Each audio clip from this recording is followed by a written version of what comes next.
এই তো এখন রান্না করব, সবকিছু ক্লিন করে নিয়েছি। এই যে সবজি কেটে নিয়েছি,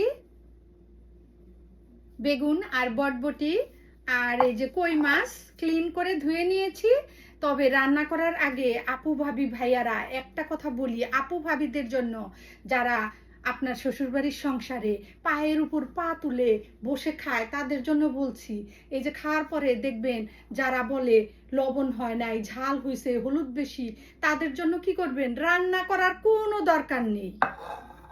কিংবা বলে মাছ ক্লিন করার পর, ভালোভাবে ক্লিন করার পর বলে, ও মাছ গন্ধ লাগে, খাওয়া যায় না, মাছের ভিতরে আষ্টে আছে। তাদের জন্য বলছি, আপু ভাবিরা প্লিজ রান্না না করে তাদের মতো মোবাইল নিয়ে বসে থাকেন আর টিভি দেখেন, তাও ভালো।